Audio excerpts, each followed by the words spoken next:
Bonjour les amis, bienvenue dans cette vidéo dans laquelle je vais vous montrer comment démonter un authentique Billy, un modèle de bibliothèque de chez Ikea. Avant de commencer, un petit mot sur la pertinence de cette vidéo. Alors en fait, on a relativement peu de considération pour le bois, pour les meubles qui viennent de chez Ikea parce qu'ils sont pas chers. Mais en réalité, même pour ces meubles-là, Ikea consomme énormément de bois.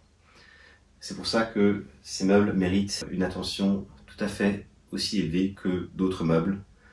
Parce que si vous les mettez à la poubelle, eh bien, il vous faudra à nouveau du bois et donc ça va être très mauvais pour la planète. Pour le démontage de ce Billy, c'est parti. Alors au niveau d'équipement, c'est relativement simple. Vous aurez besoin d'un bocal, ce sera pour mettre toutes les vis dedans. Et bien évidemment, notre boîte à outils de base fera tout à fait l'affaire. Alors quelques mots pour commencer sur la structure de ce meuble. Donc ce meuble en particulier est intéressant à plus d'un titre. Déjà parce qu'il y a plus d'étagères que ce qui est livré initialement. Vous pouvez acheter des étagères en supplément. Et ensuite, il a été coupé sur le dessous afin qu'il rentre à un emplacement où il y avait un coffrage. Et donc ça, c'est quelque chose que vous pouvez d'ailleurs réparer relativement facilement. Donc par rapport à cette structure, ce qu'il faut savoir, ce qu'il faut bien comprendre, c'est qu'il y a dans les Billy, il y a en fait 3 étagères qui sont fixes. C'est la première en haut, c'est celle du milieu et c'est celle d'en bas. Donc maintenant, pour commencer, ce qu'on va faire, c'est qu'on va retirer tous les éléments mobiles. Donc ça comprend les étagères ainsi que toutes les huisseries, donc les pièces en métal.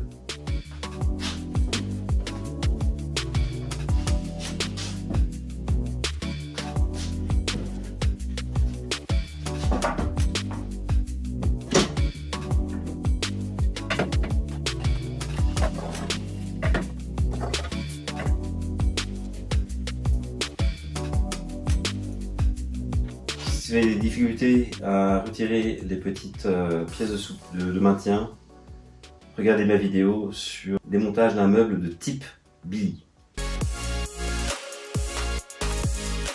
Certains de ces bitonniaux sont super tenaces, donc là on va prendre la pince multifonction. Manche plus long, meilleur effet de levier.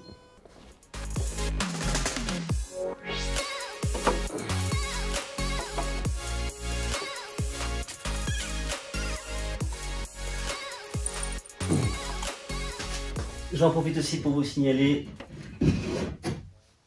cette structure. En fait, c'est une structure toute bête qui est composée de planches qui ont été découpées sur mesure.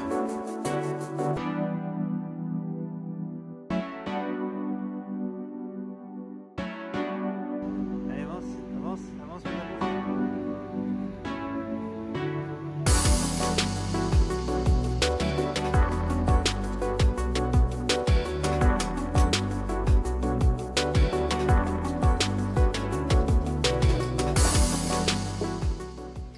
Donc en fait, l'avantage, c'est que vous pourrez après poser des livres de cette manière. Ça vous permet d'avoir un meilleur accès aux livres au lieu de les avoir en double rangée, par exemple.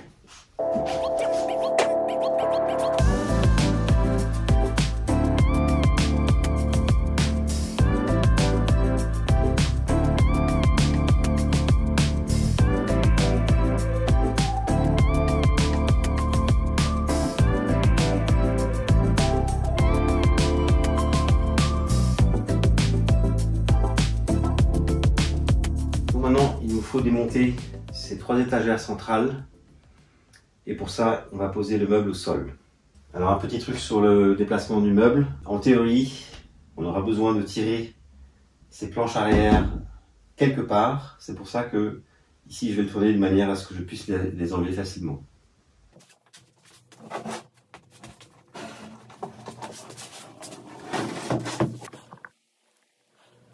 Ensuite, on va retirer les panneaux arrière. Pour ça, il faut qu'on retire les clous qui sont là. Si vous voulez en savoir plus, n'hésitez pas à regarder ma vidéo sur le démontage d'un meuble de type Ikea qui a déjà été cité.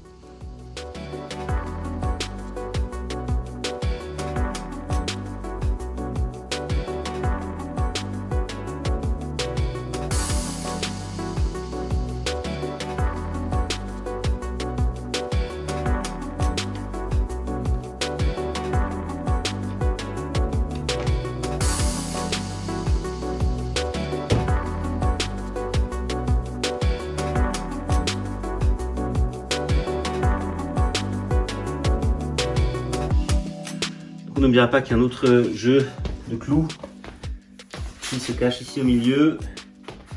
Et normalement, vous avez aussi une série ici en bas, ce qui n'est pas le cas de ce meuble.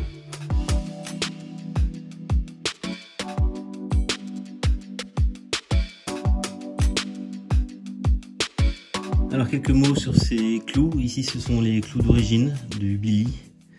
Ils sont sortis très facilement, hein, malgré ces petites rainures qui permettent le bon maintien des clous. Et ici, ils sont tous en bon état, donc je vais les garder pour le remontage. Si vous en avez qui sont en mauvais état, par exemple tordus, ça va à la poubelle. On arrive maintenant à la phase où vous avez besoin d'un peu de place de l'autre côté afin de sortir les planches arrière.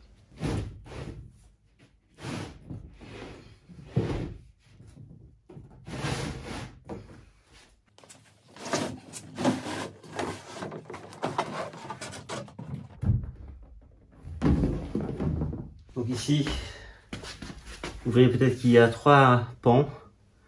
Donc on va déjà tout de suite replier ça parce que c'est meilleur pour éviter que cette planche se casse.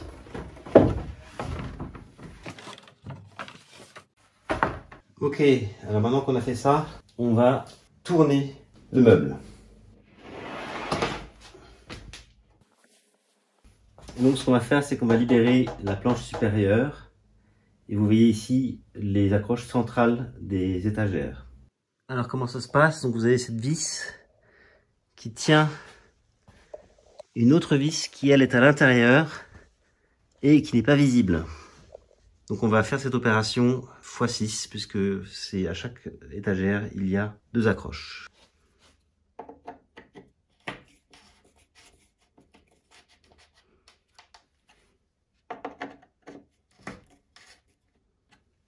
Et une indication, c'est que si c'est à la verticale ici, c'est que vous pouvez sortir le meuble.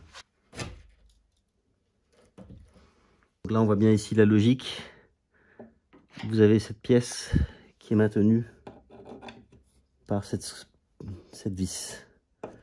Bon là, elle ne sort pas. Parfois, c'est en métal.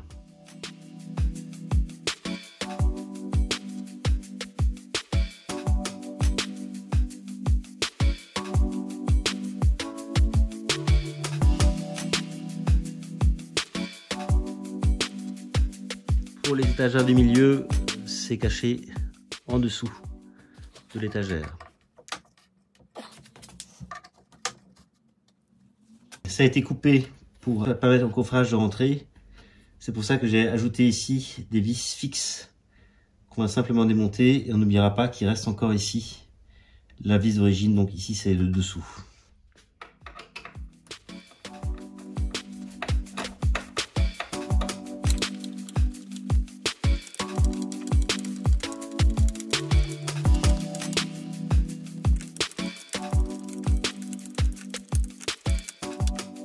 Bien, donc maintenant on peut retirer la partie latérale.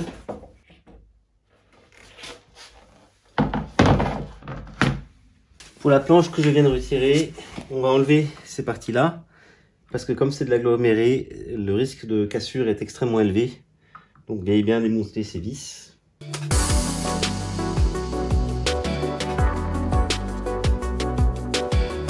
Ici vous gagnerez un peu de temps avec la visseuse. Un petit commentaire sur les chevilles. Soit les chevilles se retrouvent dans l'étagère horizontale, ou bien elles vont rester dans la planche latérale. Et donc ici, je retire les chevilles en bois. Comme ça, on pourra bien mettre ensemble les différentes parties du meuble.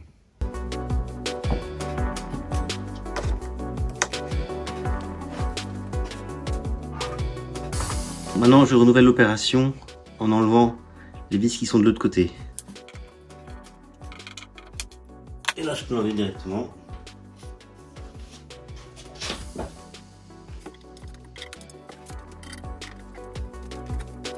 Ok, ici on a le même problème que tout à l'heure. Donc, pour accéder aux vis, je vais tourner mes restes.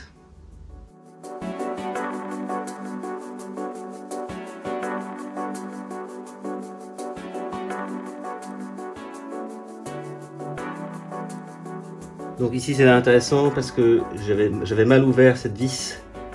Et donc du coup par la force des choses, j'ai finalement arraché la vis de maintien dans le bois. Donc ça c'est à éviter.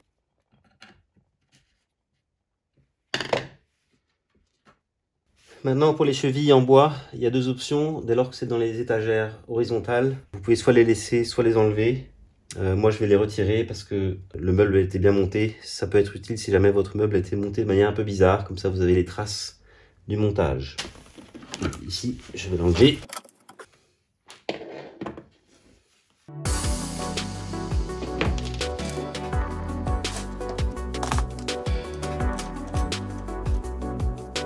Un dernier commentaire, faites attention à ces trucs là ici, ils restent dedans. Parfois c'est en métal et dans ces cas là ça peut tomber lorsque vous les retournez, donc faites gaffe de ne pas les perdre. Ok, donc maintenant j'enlève tout ce qui reste sur ma planche.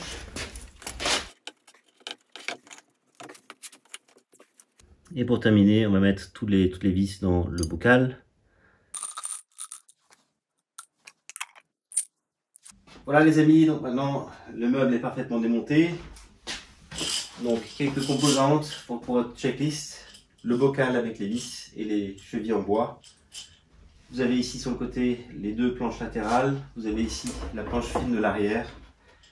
Et vous avez ici les 1, 2, 3, 4, 5 étagères mobiles avec les 3 étagères fixes. Et on avait aussi ce truc là pour les bouquins. Si cette vidéo vous a permis de démonter votre meuble Ikea, laissez-moi un petit like ou bien abonnez-vous à la chaîne. Il y a plein de choses intéressantes. J'ajoute au passage que j'ai aussi une vidéo sur les outils nécessaires pour emménager ou bien les outils nécessaires aussi pour déménager. Ce sont pas exactement les mêmes. Et enfin, pour rester dans la lignée des meubles Ikea, j'ai aussi une vidéo sur comment démonter un PAX. Les PAX sont les grandes armoires à fringues. Et donc les PAX c'est à peu près la même chose, sauf que les fixations latérales des étagères sont un peu différentes. Et le plus grand défi des PAX, c'est ici la manipulation du meuble, car souvent elles occupent beaucoup de volume. Il me reste donc à vous dire à très bientôt sur Happy Hour TV 1. Ce truc là qui était un peu chiant pour la prise de vue est un sac de boxe. Et au passage il a été accroché au plafond avec une très grande attention. Et vous pouvez aussi prendre inspiration sur ma vidéo sur comment installer une chaise suspendue. Après l'effort, le réconfort. Ah! Il faudra encore ajuster un peu la longueur.